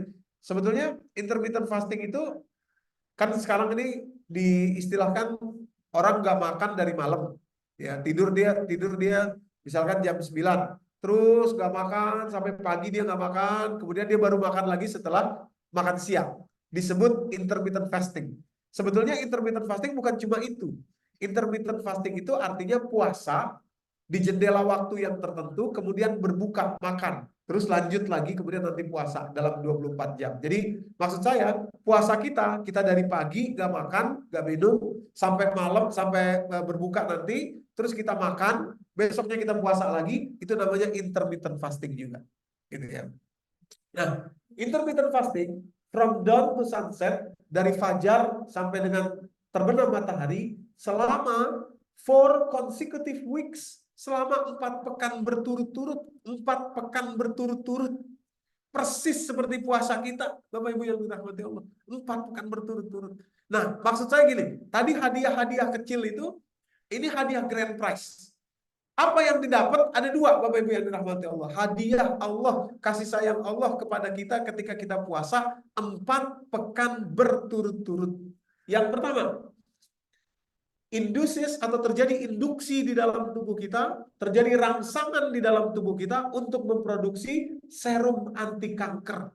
Serum anti kanker, Bapak Ibu yang dirahmati Allah. Ini penting sekali. Nggak akan terproduksi unless kecuali Anda puasa 4 pekan berturut-turut. Serum anti kanker. Dan kemudian serum anti kanker itu akan dipakai, akan terjadi pada respon proteome sel. Apa respon proteome itu? Saya jelasin sedikit aja biar cepat supaya kita ngerti. Sel tubuh kita, termasuk sel yang menjadi kanker itu, Bapak Ibu yang dirahmati Allah, cara kerjanya begini, Pak. Ini sel, ya.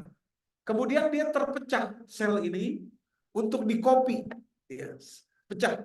Terus kopi masuk dari belakang lagi, kopi paste. Setiap detiknya terjadi begitu sel tubuh kita ini, ya.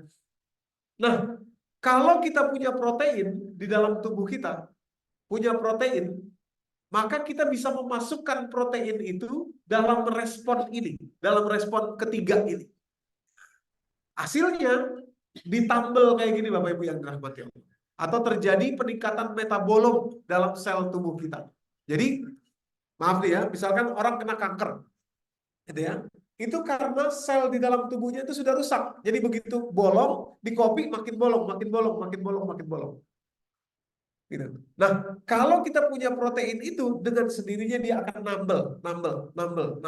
Sehingga berikutnya lingkaran ini balik lagi ke awal. Waktu dia mau mengkopi lagi, yang akan dikopi adalah yang sudah ditambal. Yang sudah ditambal. Makanya begini Bapak Ibu ya. Saya kalau kita baca sejarah ya, kalau kita baca sejarah, Nabi Muhammad itu wafat di usia 63. Itu ubannya cuma tiga helai. Maaf di kita, saya belum 50 umur saya, tapi ubannya udah banyak. Dan nggak pernah sakit, Rasulullah tuh nggak pernah sakit, seumur hidup nggak pernah sakit. Nggak apa-apa, kita semua kan. Dan Rasulullah tuh nggak pernah sakit, Bapak Ibu. Sakitnya cuma 3 hari terakhir, atau sebagian riwayat mengatakan 7 hari terakhir sebelum wafat. Sakit, panas,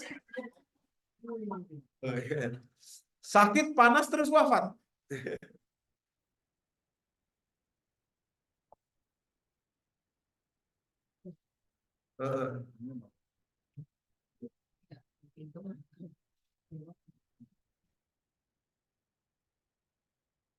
Iya.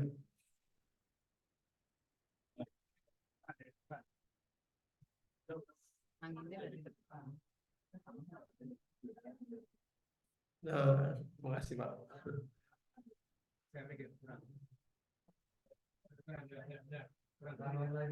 Ke kanan. Iya, gini Pak. Sip. Awas jangan Pak. Sini gelap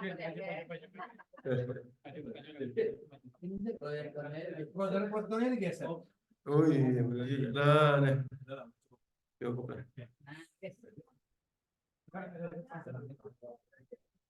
Sip, makasih Pak. Lanjut ya, Bapak Ibu. Jadi benar sebenarnya pintu ini yang ditutup ya, karena angin kan cari tempat. Kalau ini ditutup nanti dia ke sini angin. Nah, Bapak Ibu yang dirahmati Allah, jadi respon proteome ini, Bapak Ibu, itu kalau kita punya proteinnya. Kalau nggak punya proteinnya, berarti yang di kopi itu yang rusak terus, makin lama makin rusak. Maaf nih ya. Maka itu kalau kita lihat kaca, ngacak diri kita nih, kita akan lihat uban, keriput dan lain sebagainya itu karena kopi pastenya itu adalah kopi paste yang rusak. Maka makin rusak. Gitu ya. Tapi kalau kita punya protein ini, kita bisa mencapai seperti Nabi dan para sahabat, yakni apa? Stop aging, berhenti di usia itu, tubuhnya berhenti di usia itu. Tubuhnya berhenti di usia itu. Walaupun usianya tua, tapi tubuhnya berhenti di usia itu. Kalau mundur makin muda nggak bisa. Tapi berhenti di usia itu. Stop aging istilahnya. Jadi semakin cepat kita mempraktekkan gitu ya, semakin bagus. Stop aging namanya, berhenti di usia itu. Nah, ini terjadi Bapak Ibu yang dirahmati Allah ketika kita puasa 4 pekan berturut-turut ya. Nah, ini gambarnya 14 orang ya, diambil sampel darahnya sebelum puasa, kemudian puasa dari fajar sampai terbenam matahari selama 4 pekan berturut-turut. Setelah 4 pekan berturut-turut diambil lagi sampel darahnya, diambil lagi sampel darah yang ketiga 1 pekan setelah puasa. 1 pekan setelah puasa. Kemudian diteliti menggunakan nano ultra kromatografi, satu teknologi yang bahkan belum banyak di Indonesia, mungkin belum ada, saya juga nggak tahu, untuk bisa menampilkan data apa yang terjadi dalam sel-sel darah merahnya, Bapak Ibu yang dirahmati Allah, ya. Nah, itu hadiah yang pertama. Hadiah yang kedua, Bapak Ibu, ya, selain serum anti kanker tadi terproduksi dalam dirinya, kemudian meningkatnya metabolic syndrome. Metabolic syndrome itu apa? Gagalnya metabolic syndrome itu tandanya yang paling umum 2. Yang pertama adalah insulin resisten. Insulin resistensi. Apa insulin resistensi itu? Insulinnya nggak sensitif. Ujungnya apa? Diabetes tipe 1 dan tipe 2. Nah, jadi diabetes itu bukan karena kita nggak ada insulin. Jadi suntik insulin itu bukan karena kita nggak ada insulin, tapi insulinnya nggak sensitif lagi. Kenapa? Karena selama ini terlalu banyak yang harus dia kerjain, terlalu banyak glukosa yang masuk. Salah satunya dari stress response system tadi, glukokortikoid gitu ya. Glukosa terlalu banyak masuk, dia harus mengubahnya jadi tenaga, dia nggak sanggup, akhirnya dia tidak sakti lagi. Maka itu kita butuh insulin. Nah, kalau kita bisa berpuasa dengan benar selama 4 pekan berturut-turut, itu akan membuat insulin kita menjadi sensitif lagi. Syaratnya dengan benar. Ada syaratnya, nanti syaratnya saya jelaskan. Gitu ya. Ciri yang kedua dari metabolic syndrome itu adalah tingginya tekanan darah, elevated blood pressure, tingginya tekanan darah, gitu ya. Dan itu nanti dampaknya ke jantung juga tadi ya, galaktin 3 tadi, inflamasi di otot jantung kita, Bapak Ibu. Jadi maksud saya, betapa sayangnya Allah sama kita, dan betapa luar biasanya ini menurut saya. Maka tadi di awal saya katakan, kalau ada orang tanya ke saya, Doni, lu kenapa jadi Islam? Saya akan jawab, karena cuma di Islam ada puasa Ramadan. Kenapa begitu? Karena ada serum anti kanker yang tidak akan bisa diproduksi unless atau kecuali Anda puasa 4 pekan berturut-turut. 4 pekan berturut-turut. Nah, itu cuma ada di Islam, cuma ada di Ramadan itu 4 pekan berturut-turut itu. Artinya apa? Ini pasti Tuhan yang menciptakan saya, yang menciptakan tubuh saya. Kenapa? Karena dia tahu sampai segitunya dalam tubuh saya ini, respon dalam sel-sel tubuh saya itu, dan dia tahu bagaimana caranya supaya saya bisa mudah menjalani hidup saya. Maka kalimatnya tadi, yuridullahu bikumul yusra wala yuridu bikumul usra walitukmilul iddah. Ini gak boleh dilepas. Allah inginkan kemudahan bagi kalian, Allah tidak inginkan kesulitan. Dengan apa? Dengan kalian menggenapi bilangan bulannya. Jadi selama ini kita salah. Yuridullahu bikumul yusra itu, wah, Allah inginkan kemudahan bagi kamu. Maksud kemudahan apa? Dengan tidak berpuasa. Bukan. Justru kemudahan dengan berpuasa. Kenapa? Karena ada kalimat walitukmilul iddah. Ini nggak bisa dicopot kalimat ini. Dengan kalian menyempurnakan bilangan bulannya itu, 4 pekan berturut-turut itu. Allah inginkan kemudahan untuk hidup kalian. Untuk hidup Anda. Dengan apa? Dengan serum anti kanker itu. Bapak Ibu. Nah, saya sebulan yang lalu sebelum masuk Ramadan, saya ceramah ini juga di Masjid Al-Asmaul Husna di Serpong, di belakang Sumarekon itu ya, ada masjid hijau gede itu. Nah, kalau Bapak Ibu nanti ke sana, silahkan tanya. Ada jamaah setelah saya ceramah, dia cerita, namanya Pak Hakim. Saya juga sudah izin kepada beliau untuk saya ceritakan ke jamaah yang lain kisah beliau habis ceramah. Dia bilang, dia testimoni di depan jamaah yang lain. Ustadz, katanya, iya, saya 7 tahun yang lalu kena kanker usus. Stadium 4. Ya. Stadium 4 itu tandanya, maaf ya Bapak Ibu ya, kalau makan keluar darah. Maaf, kalau BAB juga keluar darah, dan darahnya tuh banyak, nggak seperti ambeien ya. Itu kanker usus. Terus kata dokter Siloam harus dipotong. Rektum kolonnya itu, yang ujung itu harus dipotong. Gitu ya. Ini nggak sederhana. Potong itu nggak sederhana, nggak seperti potong terus bisa numbuh lagi gitu, bisa normal lagi, enggak. Artinya setelah dipotong berarti nggak akan normal lagi. Berarti asupan makanan, pembuangannya itu akan di bypass dan itu sangat merepotkan. Terus Pak Hakim sebelum dipotong, ya udah putusan dokter dia harus dipotong rektum kolonnya. Sebelum dipotong dia dengerin satu usul atau satu saran, coba Bapak pergi ke rumah sakit holistik adanya di Purwakarta. Saya juga baru tahu tuh rumah sakit holistik itu. Akhirnya dia pergilah ke sana karena dia pengen cari supaya dia bisa sembuh tanpa dipotong gitu kira-kira gitu ya. Nah, dia pergi ke sana, dibawa semua tuh MRI-nya, ininya semua dibawa. Saya kanker usus stadium 4, suruh rumah sakit Siloam harus dipotong. Oke, kata dokter di sana, Bapak kalau mau dan kalau percaya sama kita, ada syaratnya. Yang pertama, Bapak harus rawat inap di sini 3 bulan. Oke, 2 bulan pertama Bapak harus puasa 2 bulan berturut-turut puasa. Dan syaratnya buka puasa dan sahurnya, buka puasa dan makan sahurnya harus dari rumah sakit. Kalau anak istri jenguk nggak boleh dimakan, nggak boleh bawa makanan, makanannya harus dari rumah sakit. Oke, dijalanin Pak. Puasa dua bulan berturut-turut, makan buka dan makan sahurnya dari rumah sakit. Di bulan ketiga sudah tidak puasa lagi, itu herbal. Semua jenis segala macam, mulai dari rebusan daun singkong, daun ini, segala pokoknya herbal. Bulan keempat dia boleh pulang.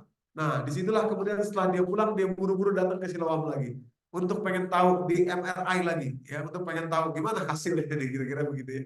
Dokternya udah nanyain terus, dokter yang menghandle dia. Nah, sama dia nggak dijawab aja, dimatiin handphonenya. Nah, 4 bulan dia baru datang. Oh, Bapak kemana aja selama ini? Enggak Pak, saya ada urusan gitu ya. Saya MRI lagi. Begitu dia MRI lagi, kankernya bersih, Bapak Ibu yang dirahmati. Total hilang. Masih ada orangnya namanya Pak Hakim di Masjid Asmaul Husna 7 tahun yang lalu. Gitu. Nah, waktu saya cerita ini, yuridullahu bikumul yusra wala yuridu bikumul usra, Allah inginkan kemudahan buat kamu dengan berpuasa. Allah tidak inginkan kesulitan buat kamu. Nah, makanya sempurnakan bilangan bulannya itu. Nah, di situ Pak Hakim cerita, di sini saya baru ngerti Ustaz. Pagi ini kata dia saya baru ngerti. Begini maksudnya. Seandainya saya masih kanker, belum sembuh, pasti saya akan mati juga dong. Sampai titik tertentu kan mati itu nggak bisa digeser. Waktunya nggak bisa digeser. Akan mati juga saya. Cuma saya akan menuju mati dalam keadaan yang sulit, sakit. Dan ya belum tentu orang yang ngejagain saya bisa sabar. Kalau saya sih mungkin sabar, saya sudah ikhlas lah sama Allah. Tapi apakah anak saya bisa sabar jagain saya? Kita nggak tahu, jangan-jangan di belakang kita mereka berantem. Lu aja sana jagain bapak, lu dong, lu kan gak pernah jagain, lu selama ini gua. Akhirnya mereka berantem, gak ngomong satu sama lainnya karena bapaknya sakit. Bapak Ibu yang dirahmati Allah. Nah, Allah nggak pengen itu terjadi sama hidup kita. Allah pengen kemudahan hidup kita. Kan enak kalau kita menuju mati juga, janji Allah kita mati itu tidak geser, 1 detik pun gak geser. Tapi menuju mati itu caranya kita yang pilih. Semuanya kita yang pilih caranya.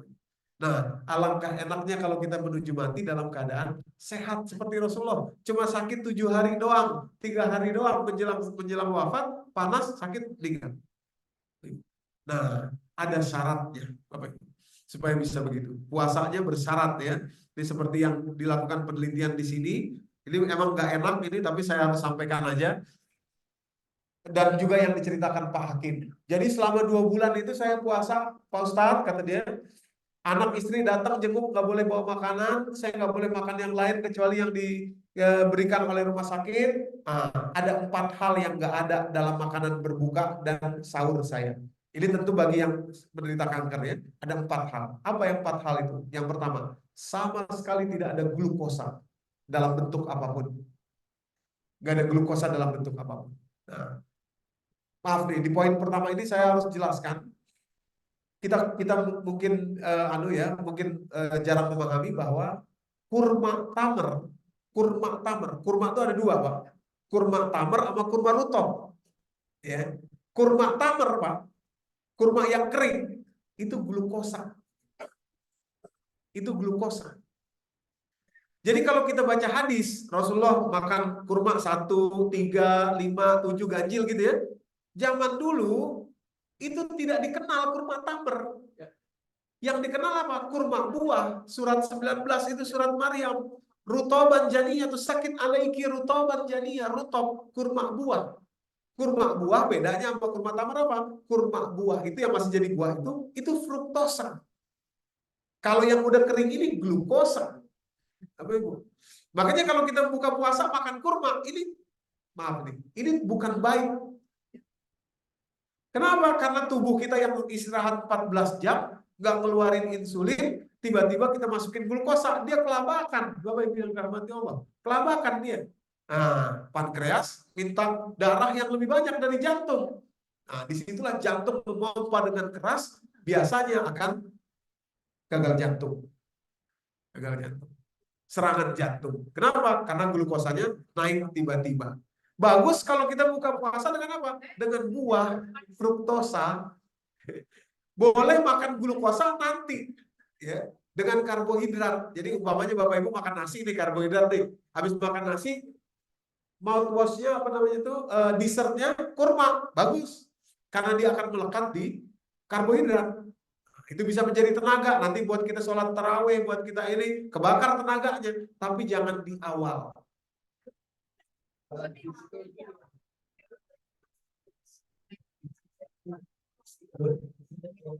Oh iya iya iya. Enggak, maaf, ini saya harus sampaikan supaya kita ngerti Bapak Ibu yang dirahmati. Ya. Nah, iya. Iya.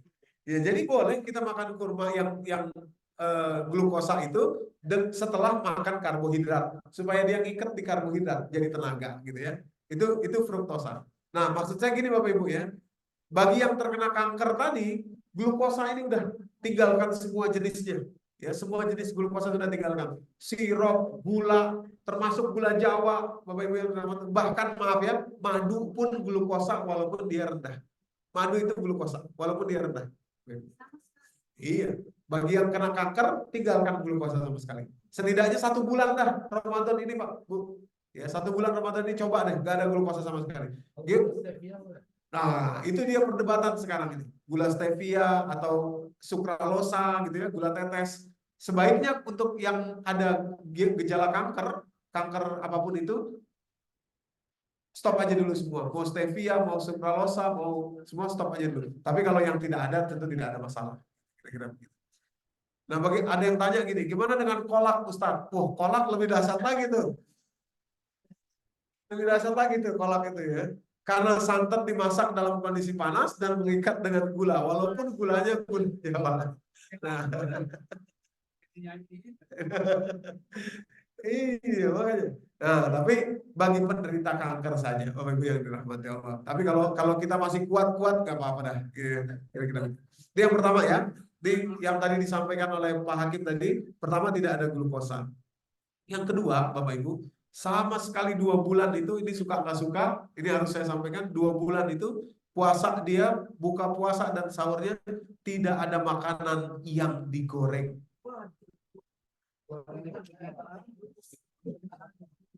Nah, itu.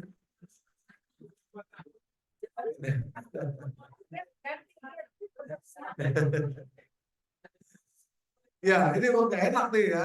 Mau nggak enak nih, karena ada orang bilang begini, buka puasa itu sunnahnya pakai korma, wajibnya pakai gorengan, katanya begitu. Nah, tapi benar Bapak Ibu yang dirahmati Allah, gorengan itu bahaya sekali. Bahaya sekali gorengan itu. Nah, jadi bagi Pak Hakim yang menderita kanker usus tadi, semua makanannya selama 2 bulan, selama dia puasa itu dibakar, direbus, dikukus. Ya. Bagi yang terkena kanker itu ya maksud saya. Ya. Kanker. Enggak lah, enggak sebahaya digoreng bakal itu. Iya. Yang ketiga, Bapak Ibu, mungkin kita cepat aja. Yang ketiga, tidak ada, ini bagi mereka ya yang terkena kanker, tidak ada terigu.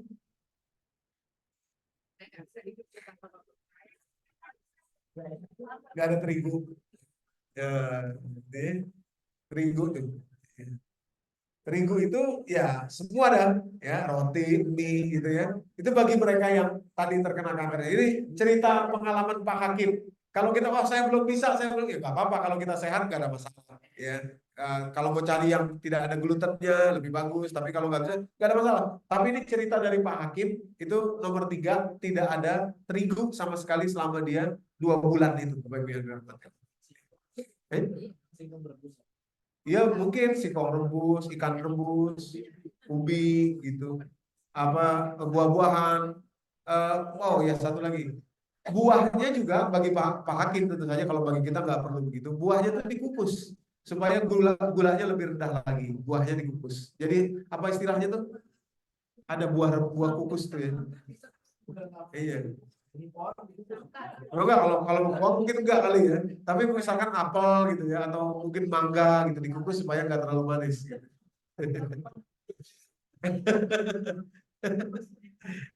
Gitu. Iya. Iya, iya. Kalau bagi kita yang sehat nggak apa-apa kan, dia kanker kan.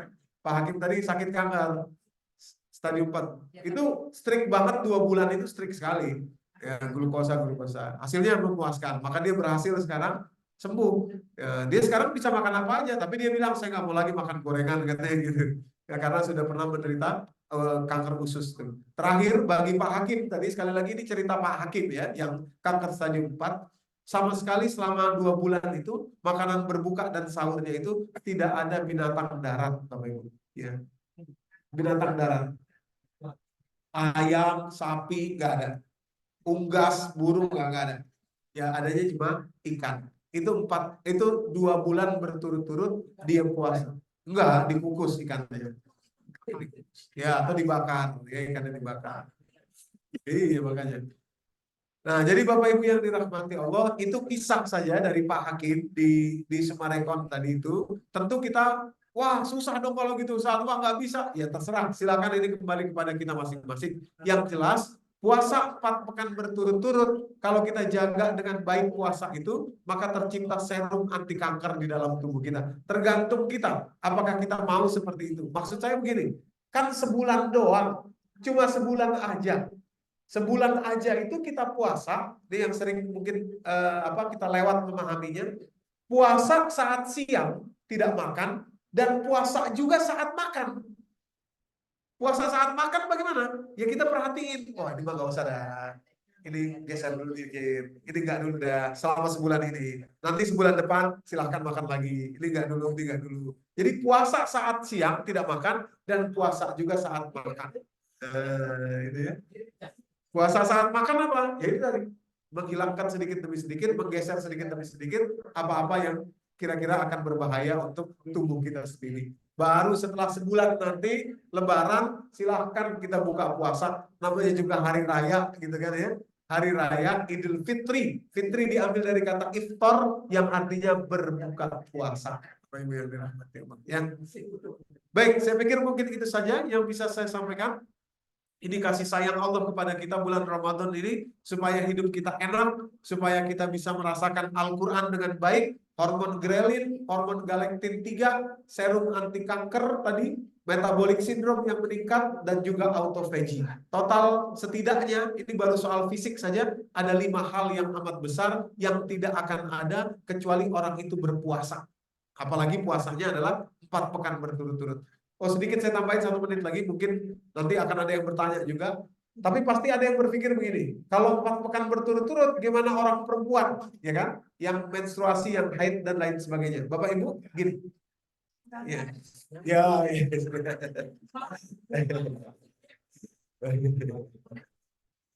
Iya. Kalau di sini udah aman deh ya, kata Pak Bagir ya. Nah, ini bagaimana dengan putri-putri kita ya, anak putri kita yang masih ada menstruasi dan haid. Bapak Ibu, pertama saya harus jelaskan bahwa mazhab fikih itu bukan cuma satu. Ya, jadi selama ini mungkin kita tahunya mazhab fikih kalau seorang perempuan haid tidak boleh puasa. Itu mazhab fikih Imam Syafi'i. Tapi kalau kita buka mazhab Imam Hanafi dan Hambali, orang perempuan yang haid itu terlarang satu doang. Cuma satu saja yang nggak boleh. Ya ini apa? Sholat. Baca Quran boleh. Puasa pun boleh. Tentu saja kalau misalkan dia puasa, ini tidak terhitung sebagai puasa Ramadan, tapi dapat hasilnya tadi untuk kesehatan dirinya karena 4 pekan berturut-turut boleh puasa, Bapak Ibu. Tapi boleh, catatannya boleh, gitu. Ya harus bayar nanti di hari yang akan datang, bayar puasanya. Umpama 7 hari, 7 hari dia tetap puasa nih. Ya, jadi sebulan dia puasa walaupun dalam keadaan menstruasi. Nanti dia puasa lagi untuk membayar yang 7 hari itu. Nah, yang kedua yang ingin saya sampaikan, kalau kita lihat begitu hitung-hitungannya, berarti perempuan akan berpuasa lebih banyak dari laki-laki. Bapak Ibu yang dirahmati Allah, rupanya itu kasih sayang Allah kepada kaum perempuan, karena catatan saat ini penderita kanker terbanyak itu adalah perempuan. Perempuan. Bapak Ibu. Kenapa? Banyak sekali. Pertama, kelenjar perempuan lebih banyak daripada laki-laki. Ada payudara, ada serviks, rahim gitu ya. Serviks, ada kelenjar timus yang lebih tinggi daripada laki-laki. Kemudian yang kedua, terjadi hormonal disruption pada diri perempuan. Itu hormonnya itu bisa lebih banyak daripada laki-laki. Ya, itu perempuan. Nah, ketika dia capek atau mungkin saat menopause juga demikian dan lain sebagainya, itu men-trigger kanker. Apa? Oh.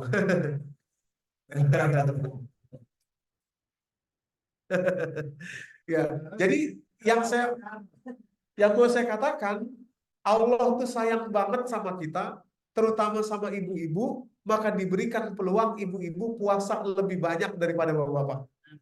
Karena secara tubuhnya memang itu lebih rentan terkena kanker karena dia memiliki keistimewaan. Tapi itu adalah pahalanya ibu-ibu. Bayangkan kalau nggak ada rahim kan nggak bisa melahirkan anak, nggak bisa melahirkan keturunan.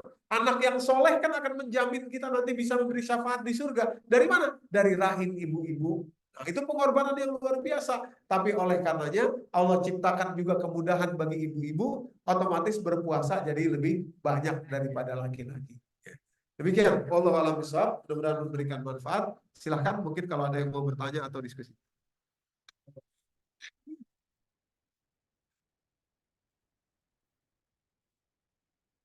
Ya, silakan Pak. Pakai ini benar bagi orang yang kurang beruntung. Maksudnya? Iya, Iya. itu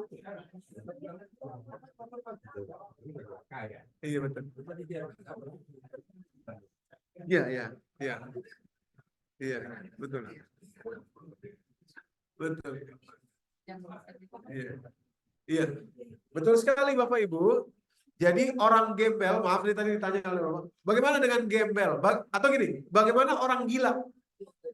Oh, ODGJ di pinggir jalan, Bapak Ibu ya. Sebentar. Tadi, nah, salah satu yang menyebabkan tubuh ini rusak tadi glukokortikoid itu adalah karena kortisol ya. Kortisol Bapak Ibu ya. Kortisol itu apa? Kortisol itu adalah stress response system. Ini gerusak banget ini, stress response system. Jadi memang betul rasanya kita harus belajar sedikit dari orang-orang ODGJ. Kenapa? Karena mereka ini kuota stresnya itu amat panjang.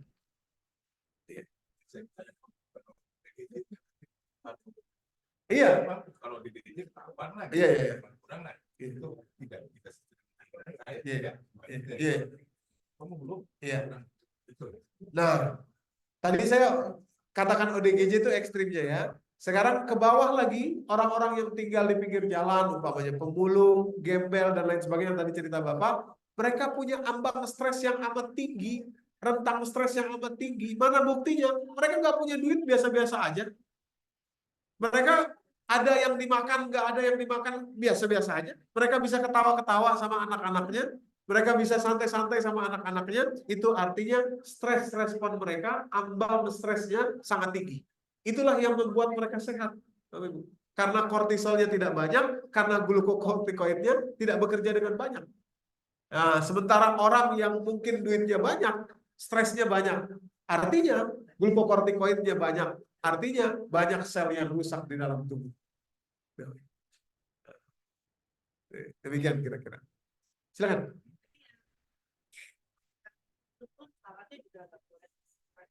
Oh iya, betul. Jadi syarat pertama puasa tidak stres, dan nanti setelah 4 pekan berturut-turut, termasuk syarat yang pertama itu tadi juga lahir.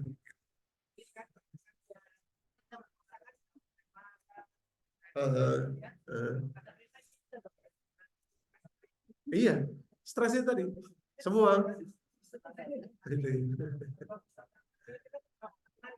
Iya. Iya. Glukokortikoid bisa kita kendalikan dengan baik, kortisol bisa kita kendalikan dengan baik. Jadi ambang stres kita harus kita tingkatkan supaya tubuh kita tidak merespon itu sebagai stres. Jadi sebetulnya responnya bukan stresnya tapi responnya. Nah, jadi ada sesuatu terjadi. Oh, nggak harus saya respon sebagai stres kok, ini bisa kok gitu misalnya. Gitu. Kira-kira begitu. Ya silakan Bu, Bruno. Pekan. Nah, ya, menarik sekali. Iya, menarik sekali pertanyaan Ibu. Jadi sebetulnya nanti ada jurnalnya, Bapak Ibu. Saya punya jurnalnya juga, tapi mungkin nggak perlu kita atau bisa kita tampilkan apa enggak. Nah, jadi dalam jurnal ini, Bapak Ibu yang dirahmati Allah, ini ada jurnalnya. Ini ya. Jadi ini jurnalnya. Itu di situ kalau Bapak Ibu membaca lebih detail, kalau mau membaca lebih teliti, gitu ya. Serum anti kanker ini setelah tercipta dalam tubuh manusia, itu hanya cukup dipakai selama 11 bulan saja. Persis. Kurang lebih, kalau kita masih hidup 11 bulan yang akan datang, kita harus puasa lagi. Nah, itu pun kalau makannya sehat ya. Setelah itu makannya sehat. Tapi kalau nggak sehat, tentu saja akan rusak. Gitu ya. Nah, jadi 11 bulan, tahun depan kita puasa lagi untuk 11 bulan yang akan datang. Ya, kalau Allah masih berikan kehidupan. Ya. Itulah betapa sayangnya Allah sama kita. Betapa Allah menjaga kita dengan luar biasa. Saya katakan Ramadan itu adalah grand prize, hadiah besar Allah untuk kita. Demikian kira-kira. Lagi, silakan.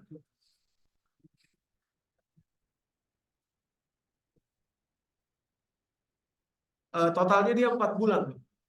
Enggak, puasa 2 bulan. Terus 3 bulan, bulan ketiga herbal, tapi tetap dengan makanan yang tadi dijaga. Ya, sehat, tapi udah makan siang, makan sarapan. Holistik, iya, Purwakarta, Rumah Sakit Holistik Purwakarta.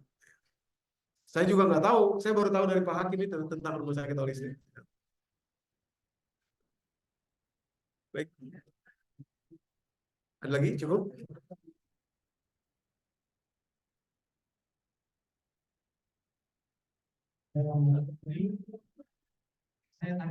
Silakan Pak Din.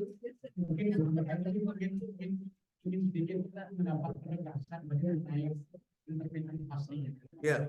Misalnya kalau sekarang lagi model, ya IF ya. nanti kalau dilihat dari kaitannya dengan pengakuan baik. Betul, intermittent fasting itu baik. Jadi kalau kita sudah puasa Ramadan nih, kita lanjutin intermittent fasting. Umpamanya kita ya Senin Kamis atau dari malam kita nggak makan nih. Tidur jam 9 umpamanya. Udah nggak makan tuh. Makan terakhir jam 7 malam. Kita puasa air putih aja minum terus sampai nanti makan siang. Nah, itu intermittent fasting juga. Intermittent fasting. Bagus. Jadi kita terus bisa puasa terus tiap hari dalam jendela waktu yang cukup ini, intermittent fasting. Dari malam sampai lunch, makan siang, zuhur kira-kira. Air putih. Air putih. Kopi boleh asal jangan pakai gula. Kopi pahit, tapi kopi yang real, yang asli, jangan kopi saset.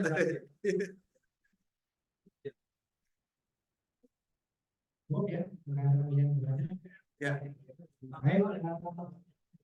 Karena banyak pengetahuan yang didapat terkait dengan puasa berkaitan dengan hal-hal yang jadi termasuk intermittent fasting yang sudah dilakukan kayak menjadi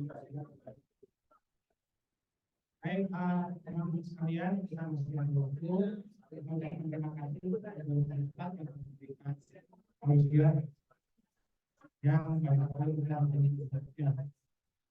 Selanjutnya menunjukkan saya mungkin ada pesan dari Ibu Mengambil Karim saya yang suami terjadi masih akan tetap dilakukan. Jadi tahunya untuk bulan ini setelah ini setelah lebaran kita ketemu lagi tahunnya di bulan